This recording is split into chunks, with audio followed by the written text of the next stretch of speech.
안녕하세요. 저는 한국의 학교 폭력 문화에 대해서 발표할 전유진이라고 합니다.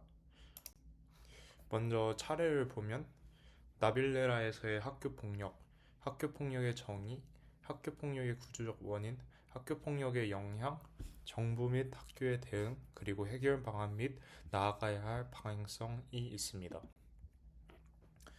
나빌레라 속에서의 학교 폭력. 나빌레라에서는 주인공 체록이 어린 시절 축구부 생활을 하면서 괴롭힘을 당하는 장면이 등장합니다. 여기서도 성철이 주도적으로 이렇게 괴롭히고 옆에 애들도 체록을 놀리는 장면이 나오고요. 그리고 그 뒤에 보시면은 어, 방관자인 사람들도 있습니다. 성철이나 아이는 체력이 가난하다는 이유, 그리고 축구를 잘하지 못한다는 이유로 그를 무시하고 폭력을 행사합니다. 이 폭력은 단순히 어린 시절에 끝나는 것이 아니라 성인이 된 후에 체력을 마주쳤을 때도 무시하고 얕보는 태도로 나타납니다.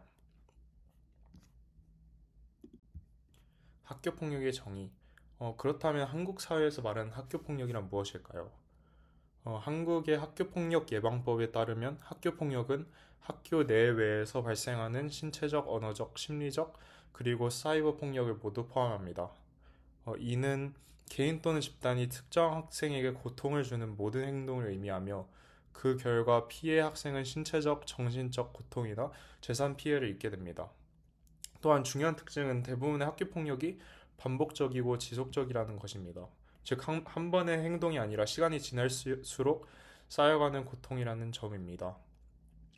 여기 옆에 그래프를 보시면 학교 폭력 피해 유형별 비율을 알 수 있는데요. 언어 폭력, 집단 따돌림, 사이버 괴롭힘, 스토킹 등이 제일 많은 사례인 것 같습니다. 학교 폭력의 구조적 원인. 학교 폭력의 구조적 원인은 쉽게 세 개로 나눌 수 있는데요. 첫 번째로 입시 경쟁이 있습니다. 한국에서는 학생들이 매우 이른 나이부터 성적과 대학 입시에 대한 압박을 받습니다. 이 높은 스트레스는 종종 약한 학생들의 폭력으로 표출되기도 하고 낮은 학생이 그룹에서 밀려나는 상황도 자주 발생합니다. 이런 경쟁 구조는 학생들 사이의 관계를 자연스럽게 적자 생존 방식으로 만들게 됩니다. 두 번째로는 서열 문화가 있습니다. 한국에서는 한 살 차이만 나도 엄격하게 선배, 후배를 구분합니다. 이 문화 속에서 선배가 후배에게 권력을 행사하거나 군기잡기라는 이름으로 폭력이 정당화되는 경우도 있습니다. 특히 남학생들 사이에서는 동급생이라도 신체적 힘에 따른 서열이 강하게 작용해 폭력이 더 쉽게 발생하기도 합니다. 세 번째로는 집단주의 그리고 방관자 문제입니다. 한국은 집단 소속감이 매우 중요한 사회이기 때문에 그룹에서 벗어나면 쉽게 왕따가 되는 구조를 가지고 있습니다. 피해를 당해도 문제를 만들고 싶지 않아서 또는 나도 괴롭힘 당할까봐 말을 하지 못하는 경우가 많습니다. 또한 주변 학생들이 침묵할 때 학교 폭력은 더 쉽게 커지고 결국 방관이 폭력을 정당화하는 결과를 낳습니다.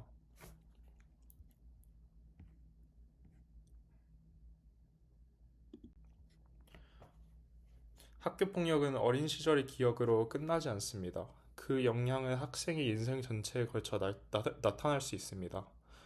피해자에게는 우울, 불안, 자존감 저하, 학업과 대인관계에서의 어려움, 성인이 된 이후에도 지속되는 정신건강 문제, 그리고 가해자에게도 부정적 영향이 있습니다.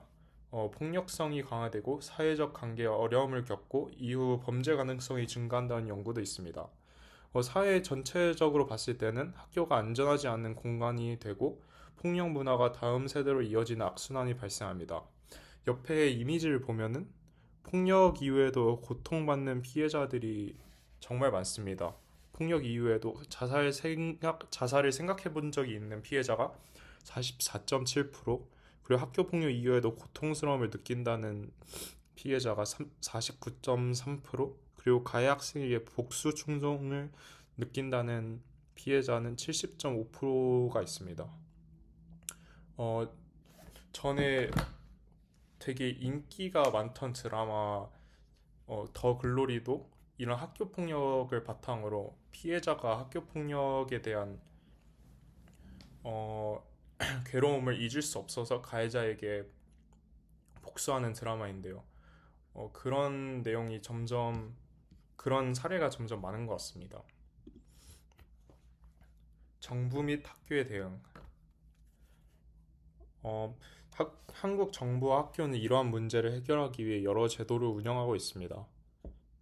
현재 시스템으로는 학교폭력위원회 운영, 상담 프로그램 및 특별교육, 그리고 제재, 가해자 제재에는 봉사, 특별교육, 전학, 퇴학, 그리고 정말 심하다면은 소년원까지 갈 수 있습니다.